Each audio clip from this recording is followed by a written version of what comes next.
This channel does not promote any violent, harmful, or illegal activities. All content provided by this channel is meant for an educational purpose only.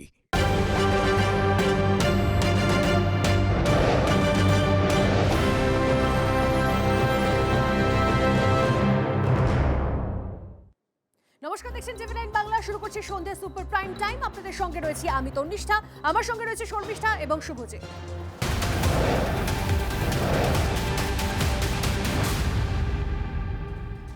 আর এই মুহূর্তে শুরুতেই যে খবর দেবো আপনাদেরকে, শ্রীরামপুরের দিনের আলোয় দাপাদাপি, মুখ ঢেকে শ্রীরামপুর হুগলি জেলা পরিষদ সদস্যের বাড়িতে, তৃণমূল জেলা সদস্যের বাড়িতে হামলা। শ্রীরামপুর বিবিরবের এলাকায় বাঁশ লাঠি নিয়ে হুগলির জেলা পরিষদ সদস্য প্রিয়াঙ্কা দের বাড়িতে মুখ বেঁধে চড়াও একদল দুষ্কৃতী। বাড়ি লক্ষ্য করে থানেট সিসিটিভি ভেঙে তাণ্ডব, গেট ভেঙে ভিতরে ঢুকে গাড়িতে ভাঙচুর।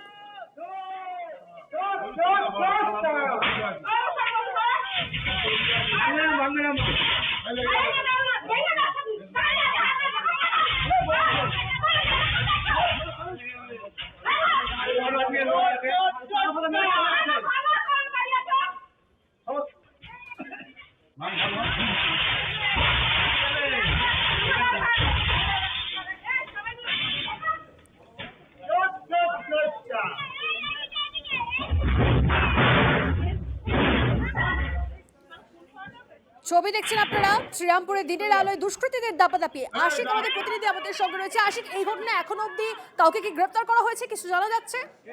দেখো, ইতিমধ্যেই কিন্তু চন্দননগর পুলিশ কমিশনারেটের শ্রীরামপুর থানার পুলিশ 4 জনকে গ্রেফতার করেছে, এমনটাই কিন্তু আমরা জানতে পারছি।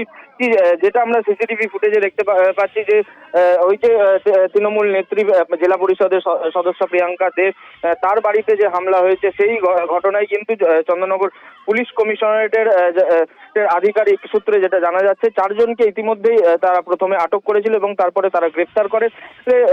যদিও এই ঘটনায় আরো কেউ আছে কিনা এখনো যারা দেখা যাচ্ছে, যেহেতু সেখানে মুখ বাঁধা ছিল, মুখ তারা ঢেকে তারা সেখানে হামলা করে, সেই কারণে পুলিশকে কিছুটা বেগ পেতে হচ্ছে। তবে তারা তদন্ত শুরু করেছে, অন্যান্য যে আরো সিসিটিভি ফুটেজ রয়েছে সেগুলো তারা খতিয়ে দেখছে এবং খতিয়ে দেখে এর পিছনে আরো যারা রয়েছে তাদেরকে আটক করার চেষ্টা করছে।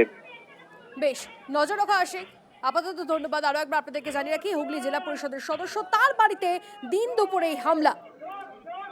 দুদিন আগে প্রিয়াঙ্কার অভিযোগের ভিত্তিতে রাজদ্দরপুর এক পঞ্চায়েত সদস্য গ্রেপ্তার। সেই রোষে হামলার অভিযোগ, কয়েকজনকে আটক করেছে পুলিশ।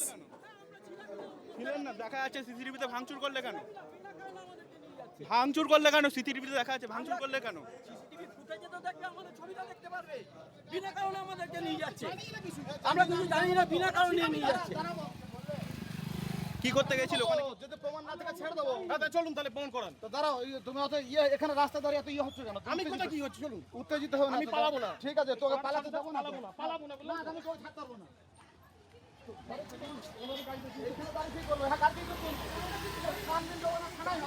আর কিছু বলতে গালাগালি দিচ্ছিল, এইসব করছিল, আমাদের কিছু বলেন না। না, আমাদের গায়ে কিছু না। ওই মোটামুটি 20-25 জন হবে। আমরা 2 জন কাজ করছিলাম, একটা মেসেজ একটা। কি ছিল ভেতরে? ভেতরে কি ভাঙচুর করেছে? ভাঙচুর করছে, ক্যামেরা, গাড়ি ফাড়ি এসব ভাঙচুর। কি ছিল? সব মুখ রুমাল বাঁধা ছিল। মানে কেউ এলাকার নাকি বাইরে থেকে এসেছে জানেন? বলতে পারবো না, মুখ বাঁধা ছিল তো। কি ভাঙচুর করে গেছে সব? কেন করলো বলে মনে হচ্ছে? আমি জানি না তো। কিছু বলছিল যখন এসছে ভাঙচুর করছিল? না, প্রিয়াঙ্কাদের বাড়িতে আগে কি এরকম কিছু হয়েছে না? ওই যখন পার্টি হেরেছিল তখন আরেকবার এসছিল।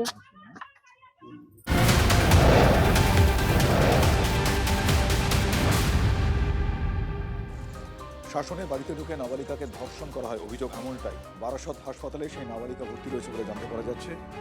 অভিযোগ পাওয়া মাত্রই অ্যাকশন পুলিশের, গ্রেফতার অভিযুক্ত।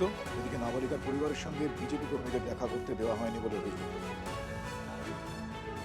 ওখানে মানে দেখছিল মোবাইল, আর আমার যে বাপের বন্ধুরা আসে, উনি এসে ঘরের মধ্যে গিয়ে মেয়ের সাথে জবরদস্তি, ওই ছোটো বাচ্চা মেয়ের মুখ চেপে ধরেছে, মেয়ের এরকম হুমকি দিয়েছে যে বলবি না কার সাথে, তো খাবার দেবো, তোর মারবো এরকম হুমকি দিয়ে ভয় পেয়ে। মানে আপনার মেয়েকে রেপ করেছে?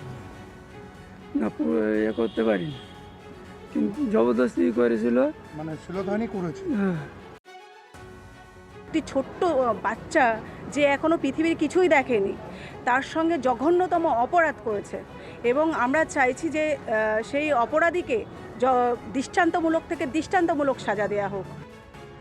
সকালবেলা বাড়িতে গিয়েছিলাম ওনাদেরকে সহযোগিতা করার জন্য, এবং আমি বর্তমানে বিজেপির কার্যকর্তা বারাসাত মণ্ডলের ব্লকের, কিন্তু ওরা থামা চাওয়া দেওয়ার জন্যই তৈরি, কিন্তু এলাকাবাসী সবই বাচ্চা মেয়েটির পক্ষে, যাতে ওকে দৃষ্টান্তমূলক সাজা হয় সেটা আমাদের তরফ থেকে আমরা অবশ্যই চেষ্টা করছি, আমাদের দলের তরফ থেকে। বারুইপুরে প্রসঙ্গ টেনে এবার খড়গপুরেও এনকাউন্টারের কথা বলছেন রাজ্যের পঞ্চায়েত মন্ত্রী দিলীপ ঘোষ। তিনি বলছেন যে গুন্ডা মাফিয়াদের বাড়াবাড়ি সহ্য করা হবে না, পুলিশকে কঠোর হতে হবে, প্রয়োজনে খড়গপুরেও এনকাউন্টার হবে। দিলীপ ঘোষের বক্তব্য। তারা করে করে ধরছে পাতা করে দেখে, কাউকে ছাড়া হবে না, আর যদি দরকার হয় এনকাউন্টার হবে, গাড়ি করে যেমন হয়েছে পালাতে গিয়ে। সেটা আমি পরিষ্কার বলে দিচ্ছি, খড়গপুরের মানুষ শান্তিতে থাকতে চান, তাই বিজেপিকে জিতিয়েছেন, বিজেপি সরকার হয়েছে। আমরা প্রথম মানুষকে শান্তি দিতে চাই, তারা নিজের মতো করে করে কর্মে খাবেন, কেউ যেন তাদেরকে কোনো ভয় না রাখা, অত্যাচার না করে। এই থ্রেট কালচার এটা আমরা বন্ধ করতেছি। পুলিশকে আমি বলে দিয়েছি যে পুলিশ যেন পুলিশের মতো দেখায়, পুলিশ কোনো পার্টির ক্যাডার হয়ে বা গুন্ডার মতো মাফিয়ার মতো ব্যবহার করবে, এটা আমরা কিছুতে বরদাস্ত করবো না। আর এই ধরনের কোনো কমপ্লেন হলে সেটাও আমাদের জানাবেন, তার সমাধান আমরা করবো। খড়গপুরে আশপাশের থেকে এসে, অন্য রাজ্যের থেকে এসে ডাকাত গুন্ডা বদমাশ সেদিন দাপিয়ে বেরিয়েছে, পুলিশ সব জানার পরেও কিছু করেনি। এবার কিন্তু পুলিশ তার কাজ শুরু করেছে। অনেকে হয়তো কমপ্লেন করছে পুলিশ বাড়াবাড়ি করছে, পুলিশ একটু বাড়াবাড়ি করুক। গুন্ডা মাফিয়াদের বাড়াবাড়ি চাইতে পুলিশের বাড়াবাড়ি একটু ভালো, তাহলে বাকি শান্ত থাকে। আইনে তো এনকাউন্টার করার কথা কি বলা আছে? এবার যদি সব ক্ষেত্রেই যদি গুন্ডা কাদের, যারা ওনাদের বিরোধিতা করবেন তারাই কি গুন্ডা? গুন্ডা মানে বিজেপির যে গুপ্তবার আছে যে মারলো সেই গুন্ডা নয়, বিজেপি যারা তোলাবাজি করছে তারা গুন্ডা নয়, বা বিজেপি হয়ে যারা অত্যাচার করছে তারা গুন্ডা নয়, বা যাদবপুর বিশ্ববিদ্যালয়ে যারা আগুন ধরালো তারা গুন্ডা নয়। গুন্ডা হলেই উনি বলছেন যে এনকাউন্টার করে মেরে দিতে হবে। এনকাউন্টার করে তাহলে তো আদালতেরই তো কোনো প্রশ্ন থাকে না। আমাদের দেশের আদালত তো বিচার করে কোনটা সঠিক কোনটা বেঠিক, সাথে তো আইন বলে কিছু জিনিস আছে। তো আইনের বিচার না করে উনি যদি মনে করেন এটা যদি বিজেপির হয় নীতি হয়, তাহলে এই এনকাউন্টারকে মানুষ গ্রহণ করবে বলে আমার মনে হয় না। এই বাংলায় হচ্ছেটা কি? সবাই ট্রিগার ফ্রি হওয়ার চেষ্টা করছে, কে কার ট্রিগার টানবে। এখন তো বিজেপির মধ্যে মারামারি লেগেছে এলাকা দখল নিয়ে, তো সেখানে পুলিশ কাকে ট্রিগার দাপবে? পুলিশ ট্রিগার দাপাতে গেলে তো এখন বিজেপির লোকদের বিপদ হয়ে যাবে। আর এই ট্রিগার হ্যাপি প্রশাসন করবার জন্য ওকালতি করছে যারা, তাদের কাছে বাংলার মানুষ ঘটনা আশা করতে পারেন না। যারা কথায় কথা বলে ট্রিগার দাবিয়ে দাও, তারা কি সরকার চালাচ্ছেন? আমার প্রশ্ন এইটাই, এই কথা বলার জন্যই এই লোকটার বিরুদ্ধে একটা মামলা করা দরকার। এনকাউন্টার মানে কি? আপনি কাউন্টার করলে এনকাউন্টার, আপনি গুলি না চালালে আপনাকে কেউ গুলি চালাবে না, আর আপনি গুলি চালাবেন পুলিশ উল্টো দিকে পালাবে, এটাও তো হতে পারে না। আর মাফিয়াদের বিরুদ্ধে অ্যাকশান নেওয়ার কথা বলেছেন, তাকে তো সবার সমর্থন দেওয়া উচিত, দলমত নির্বিশেষে। এ নিয়ে আবার আলোচনার করার কি আছে? এবার সরকারি জায়গা থেকে বেআইনিভাবে টাকা হচ্ছে গাছ। তৃণমূল পঞ্চায়েত প্রধান তার বিরুদ্ধে অভিযোগ, এবং সেই অভিযোগের ভিত্তিতেই তার বিরুদ্ধে তার বাড়িতে ভাঙচুর, বিক্ষোভ, উত্তেজিত জনতার। গোঘাটের কুমোরশাল গ্রাম পঞ্চায়েতের কানপুর এলাকায় উত্তেজনা, মোতায়েন পুলিশ, কাটা গাছগুলি বাজেয়াপ্ত করা হয়েছে। কানপুর এলাকায় বেআইনিভাবে গাছ কাটার অভিযোগ। গাছ কাটার সময় প্রধান রবীন্দ্রনাথ দে ঘটনাস্থলে উপস্থিত ছিলেন বলে দাবি স্থানীয়দের। গাছ কাটার ব্যাপারে কিছুই জানেন না দাবি প্রধানের। প্রধান নিজে থেকে এত কিছু করিয়ে এখন নিরীহ যে দেশ কি করিয়েছে? গাছ কাটিয়েছে, নিজে থেকে গাছ কাটিয়েছে, নিজে থেকে গাছ কাটিয়ে এমনভাবে মানে ফাঁসানো হয়েছে যাতে এরা ফেঁসে যায়, ওরা বেঁচে যায়। ঠিক আছে, আমাদের একটা উদ্দেশ্য যে এই সময় এইরকম মানে ঘটনাটা ঘটেছে একটা সমাধান। প্রধান থাকাকালীন গাছটা কাটা হয়েছে, কিন্তু প্রধান কাটিয়ে এখন যেটি অন্যদের ওপর দিয়ে ঘাড়ে যে দোষ চাপে যে চুরি কেসে ফেলে দিচ্ছে, নিরীহ ছেলেদিকে কেস দিচ্ছে, এটা কি ঠিক করছে? একটা সমস্যা আমাদের গ্রাম ভিত্তিক, এই বুড়ি পুকুরে শ্মশানে কিছু গাছ ছিল, কে বা কারা কেটেছে এর মধ্যে আমরা কিছুই জানি না। আমি এমনি আমার বাচ্চারা শরীর খারাপ, আমি একদিন দুদিন পঞ্চায়েতেও সত্যিকারে যাইনি, তো আজকেও ডাক্তার দেখানোর কথা ছিল, হঠাৎ করে আমি এসে দেখছি ঘর বিশাল ভাঙচুর করে দিচ্ছে। কারা ভাঙচুর করলো? এবারে দেখুন, যারা হয়তো গাছ কাটার সঙ্গে যুক্ত তাদেরই কিছু লোকজন আছে, তারা সব ভাঙচুর করছে।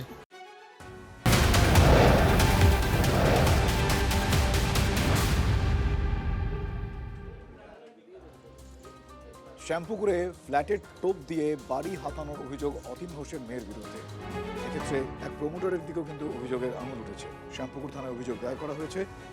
আবাসন তৈরির নাম করে এলাকার বাসিন্দাদের কাছ থেকে তাদের বাড়ি নেওয়া হয়। আবাসন তৈরির পর বাড়ি মালিকদের একটা করে ফ্ল্যাট দেওয়ার আশ্বাস দিয়েছিল বলে দাবি। প্রমোটিংয়ের জন্য বাড়ির মালিকদের অন্যত্র স্থানান্তর করা হয়।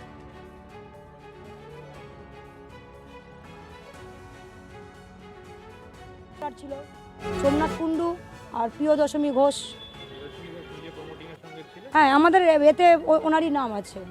আমাদের বাড়ি ছিল 19 নম্বর গণমিত্রি লেন, আমাদের শিফটিং দেওয়া হয়েছিল শিকদার বাগান। আমাদের বলেছিল যে আমাদেরকে আমাদের মনের মতন পুষিয়ে দেবে, সেই জায়গায় আমাদেরকে এমন একটা বাজে জায়গায়, জঘন্য জায়গায় জড়িয়ে দিয়েছে যে শান্তিভাবে ভাত খাবার মতন পরিস্থিতিও আমাদের বাড়িতে নেই। আর বিশেষ করে আমরা ওই বাড়ি না, ওনারা নিয়েছিলেন আমাদেরকে দেবে বলেন, আমাদের জায়গা আমাদের দেয়নি, আমাদেরকে অন্যজনের জায়গায় অ্যাড্রেসে দিয়েছে। দোকানের নাম মানে বিনিময়ে আমি এই টাকাগুলো দিয়েছি, কিন্তু আমাকে দোকানটা এখনও দিচ্ছে না। আমি যখনই ফোন করছি তখনই আমাকে 7 দিন 10 দিন 1 মাস করে ঘুরিয়ে যাচ্ছে। এই মুহূর্তে টেলিফোন লাইনে রয়েছেন শান্ত, আমি জানতে চাইবো এখনো পর্যন্ত তাদের বিরুদ্ধে কোনো ব্যবস্থা গ্রহণ করা হয়েছে?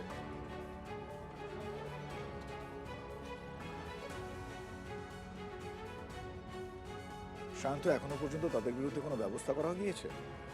দেখো, ইতিমধ্যে শ্যামপুকুর থানায় অভিযোগ দায়ের হয়েছে এবং শ্যামপুকুর থানায় অভিযোগ দায়েরে বলা হয়েছে যে কিভাবে এই বাড়ি দেওয়া, ফ্ল্যাট দেওয়ার নাম করে প্রতারণা করা হয়েছে, এমনকি দোকান দেওয়ার নাম করে প্রায় 26 লক্ষ টাকা নেওয়া হয়েছে। এবং এই অভিযোগ কিন্তু প্রিয়দর্শিনী ঘোষ এবং তার যে সংস্থা তার বিরুদ্ধে, একই সঙ্গে সেই সংস্থার অন্যতম অংশীদার সোমনাথ কুণ্ডুর বিরুদ্ধে। ইতিমধ্যে প্রিয়দর্শিনী হাকিম কিন্তু প্রিয়দর্শিনী ঘোষ কিন্তু ইতিমধ্যে সোমনাথ কুণ্ডুর বিরুদ্ধে যে অভিযোগ সেটা স্বীকার করেছেন, কিন্তু তার দায় নিতে চাননি। অন্যদিকে ইতিমধ্যে প্রিয়দর্শিনী ঘোষের তরফে যেটা জানানো হয়েছে, তারাও থানায় অভিযোগ দায়ের করবে, কেন রেজিস্ট্রেশন ফি এই যারা বাসিন্দারা তারা দিতে পারছে না, যে কারণে তাদের নামে ফ্ল্যাট করা যাচ্ছে না বা রেজিস্ট্রি করা যাচ্ছে না। অর্থাৎ দুপক্ষই নিজেদের একে অপরের বিরুদ্ধে অভিযোগের আঙুল তুলেছে। পুলিশ ঘটনার তদন্ত শুরু এখনো পর্যন্ত করেনি, কারণ দুপক্ষের একজনের কমপ্লেন পেয়েছে, আরেকজন কমপ্লেন এখনো সম্পূর্ণ প্রক্রিয়া সম্পাদন হয়নি। তবে পুলিশ বিষয়টি খতিয়ে দেখছে বলে ইতিমধ্যে শ্যামপুকুর থানার তরফে জানানো হয়েছে। ধন্যবাদ শান্ত।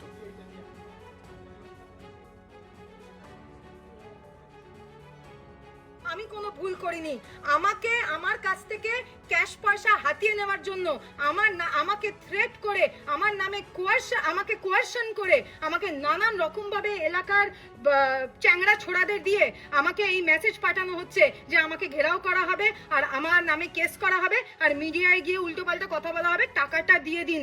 দেব না টাকা, কারণ আমার কাছে ডকুমেন্টস আছে, লড়বো, কোর্টে লড়বো, মাঠে ময়দানে লড়বো, হেরে যাব না বলে দিলাম। তৃণমূলরা কেউ ছাড়িনি, এটা নিয়ে কোনো প্রশ্নই আসবে না। সিপিএমও যখন ছিল তখন তার আখের গুছি, যা তৃণমূল মানে পুকুর চুরি করে নিয়েছে, হ্যাঁ ছাড়িনি, এটা নিয়ে কোনো প্রশ্ন নেই। 15 বছর ধরে এরকমই চলছে, যে যার জমি নিয়ে নিচ্ছে। বিএলআরও আর 3 জনের নামে একই জমি লিখে দিয়েছে টাকা নিয়ে। বহু কমপ্লেন আছে এখানে, দেখুন না, লাইন লেগে যাচ্ছে সকালবেলা, লোক এসে ফ্ল্যাট, জমি, বাড়ি বেয়াত হয়ে যাচ্ছে, দখল করে নিচ্ছে, অন্যের নামে লিখিয়ে নিয়েছে, এই ধরনের কমপ্লেন নিয়ে আসে। এই ধরনের বহু হাজার হাজার কমপ্লেন আছে, আর নেতারাও তার মধ্যে ইনভলভ হয়ে, তার আত্মীয় স্বজনরাও ইনভলভ হয়ে গেছেন। দেখছে পুলিশের হাতে অনেক কাজ একসঙ্গে, তারা এতগুলো ক্ষতি দেখতে পারছে না, কিন্তু কাউকে ছাড়া হবে না। কোচবিহারের হলদিবাড়িতে কাটমানির টাকা ফেরত চেয়ে তৃণমূলের পঞ্চায়েত সদস্যের বাড়ির সামনে রীতিমতো বিক্ষোভ দেখালেন এলাকার মানুষ। আবাসের ঘর পাইয়ে দিতে 5 থেকে 10 হাজার টাকা করে নেওয়া হয়েছিল। ঘর না পেয়ে পঞ্চায়েত সদস্যের বাড়ি ঘেরাও করেন আবাসে আবেদনকারীরা। যদিও কাটমানির অভিযোগ অস্বীকার করছেন পঞ্চায়েত সদস্যা সবিতা রায় বর্মন।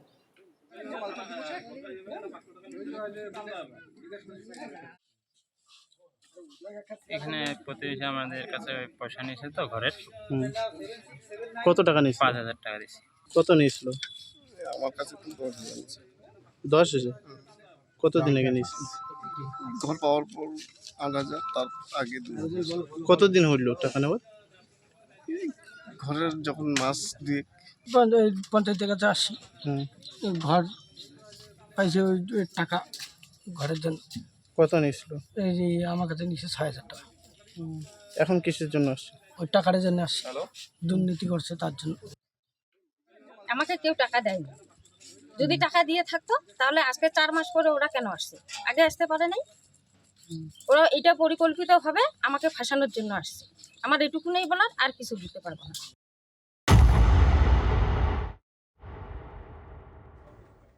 আইএসএফ ছাড়ার পরের দিনই আরাবুল ইসলামের বাড়ির কাছে মিলল তাজা বোমা। গতকাল রাতে আপনারা জানেন যে আরাবুল ইসলামের গাড়ি লক্ষ্য করে বোমাবাজি হয় এবং তারপরেই তার বাড়ির আশেপাশেই ছড়িয়ে ছিটিয়ে থাকা বোমা উদ্ধার করলো বম্ব স্কোয়াড। আরাবুলের ওপর হামলা চালায় কারা? তদন্তে পোলেরহাট থানার পুলিশ।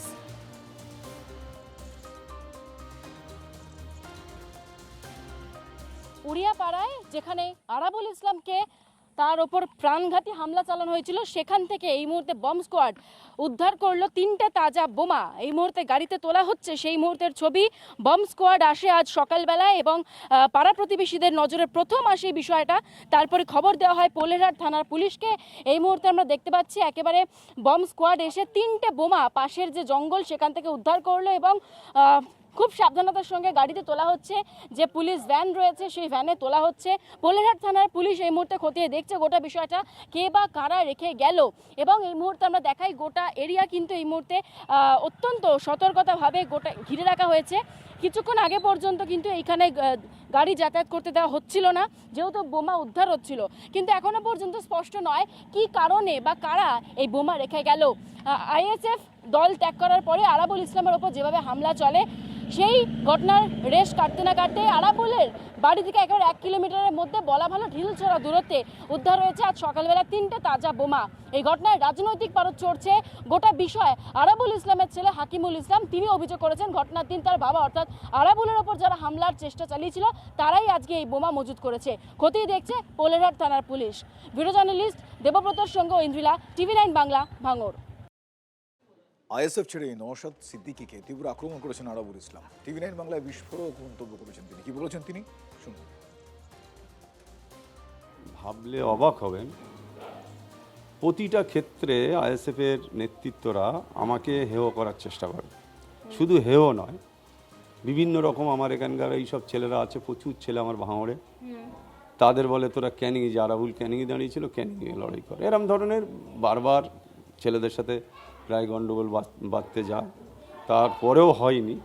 শেষবেশ ওরা আমার বিরুদ্ধে অনাস্থা আনল। মানে আপনি বলছেন আপনার রাগটা নওশাদ এবং আব্বাস সিদ্দিকীর ওপরই এবং তাই দল ত্যাগ? হ্যাঁ, তাছাড়া কি কারণ হতে পারে? আমি ওনাদের দলই, আমি তো চলে এসি, সবাই তো আইএসএফ করে নিয়েছি পঞ্চায়েত সমিতিটা। তাহলে ওনারা আরাবুল ইসলামের বিরুদ্ধে অনাস্থা আনার কোনো প্রশ্ন আছে কি? আছে? তাহলে সেই জায়গাতে অনাস্থা আনলে কি আপনার তখন মনে হবে যে আমার বিরুদ্ধে ওনারাই অনাস্থা আনছে, আবার আমি ওনাদের সাথে গলায় গলা মিলিয়ে চলা কি ঠিক হবে? না পারবো, আমি পারবো না, অন্যরা কেউ হলে পারবে। কিন্তু আপনি তো বহুদিনের রাজনীতিবিদ, আপনি তৃণমূল কংগ্রেসে প্রায় 20 বছরের বেশি থেকেছেন, আর তারপর আইএসএফে যোগদান করলেন। তাহলে আপনার মতন একজন হ্যান্ডকে কেন ব্যবহার করা হলো না আইএসএফ? একটা ব্যাপার হচ্ছে এখানে, একটা সত্যি কথা বলতে কি, আরাবুল ইসলাম যেখানে যাচ্ছে হাজারে হাজারে মানুষ, সেইটা ওনারা মেনে নিতে পারছে না। যে আরাবুল ইসলাম যদি নওশাদের ঊর্ধ্বে চলে যায়, জনসমর্থক যদি আরাবুলের পক্ষে চলে যায়, তাহলে এনাদের বাজার ডাউন হবে। আমি যখন হেরে গিয়েও আমি যখন ক্যানিং পূর্বে যাচ্ছি, যেখানে যাচ্ছি হাজারে হাজারে লোক। যে ঘটনা ঘটলো, আপনার গাড়িতে বোমাবাজি, ইট মারা হলো, সেটা কি কেন হলো বা কি কারণ বলে মনে করছেন আপনি? এটা শুনুন, ওরা ভেবেছে আরাবুলকে ধমকে চমকে কিছু করা যাবে। আইএসএফরা জানে না, আরাবুল ধমকানো চমকানোর কাছে মাথা নত করে না। আমি মৃত্যুর আগ পর্যন্ত লড়াই করে যাব, কিন্তু কারোর কাছে মাথা নত করব না। আমি ভাঙড়ের বিধায়ক হিসেবে সর্বপ্রথম বলবো এই হামলা নিন্দনীয়, কোনোভাবেই কাঙ্ক্ষিত নয়।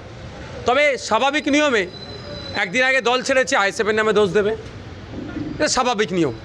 আমি বলবো এটা তদন্ত সাপেক্ষ তদন্ত হোক, কারণ আমি একাধিক এখানে ইকুয়েশন দেখতে পাচ্ছি। এটা হতে পারে ভাঙড়ের মানুষের মন পাওয়ার জন্য নিজেই হামলা করাতে পারে। দ্বিতীয় হচ্ছে কদিন আগে দেখলাম একজন নতুন বন্ধু পেয়েছে, কিন্তু তার বন্ধুর সাথে দীর্ঘদিনের শত্রুতা আছে, সেও সুযোগটা কাজে লাগাতে পারে, এই হয়তো উইকেটটা ফেলে দিই, কিন্তু পারেনি। তৃতীয়ত হচ্ছে যেভাবে ক্ষমতায় ছিল, শুধু আইএসএফের ছত্রছায়ায় থাকার কারণে মানুষ ক্ষোভের বহিঃপ্রকাশটা করছিল না, এবার হয়তো ক্ষোভের বহিঃপ্রকাশ করেছে। এবং এটাও খবর পেলাম ওই নেতার পরিবারের কেউ নাকি বিএলআর অফিসে থাকতো, এর জমি ওর নামে রেকর্ড, ওর রেকর্ড কেটে দিয়ে ফেক দলিল বানিয়ে এই ধরনের হাড্ডাবাড্ডা করে বেড়াতো, তার আগের হয়তো বহিঃপ্রকাশ হতে পারে। সুতরাং তদন্ত সাপেক্ষ, পুলিশ তদন্ত করুক, কোনোভাবেই ভাঙড়ে এই ধরনের হিংসা রাজনীতি আমি করতে দেবো না। শুধু একটাই কথা বলবো, যারা হামলা করেছে বা যারা চক্রান্ত করছে, যারা বিরোধিতা করছে, তাদেরকে আমি একটা কথা বলতে চাই যে ভাঙড়ের মানুষের জন্য আরাবুল ইসলাম বিগত দিনে লড়াই করেছে, আগামী দিনেও লড়াই করবে। চক্রান্ত করে ভয় দেখিয়ে বোমা মেরে গুলি চালিয়ে আরাবুল ইসলামকে রোখা যায়নি, আগামী দিনেও রোখা যাবে। এই যে চক্রান্ত বলছেন, কাদের বিরুদ্ধে অভিযোগ তুলবেন? আপনার বাবাকে যে এরকম ভাবে হামলা করা হচ্ছে বারবার, যে সমস্ত দুষ্কৃতীরা করেছে তাদের বিরুদ্ধেই বলছি, আমি দুষ্কৃতীই বলবো, আমি কোনো কারো নাম করে বলবো না। রাতের অন্ধকারে যে হামলাটা করেছে, নিশ্চিত দুষ্কৃতী ছাড়া রাতের অন্ধকারে কেউ হামলা করতে পারে না। আইএসএফ ছাড়লো, ও তৃণমূল ছাড়লো, ও কংগ্রেসে গেল, ও সিপিএম করলো, কিংবা ও যেটা বেশি হলে ওর জন্য ভালো, ওর এখন দাড়ি রেখে মৌলানা হয়ে যাওয়াটা সবচেয়ে ভালো।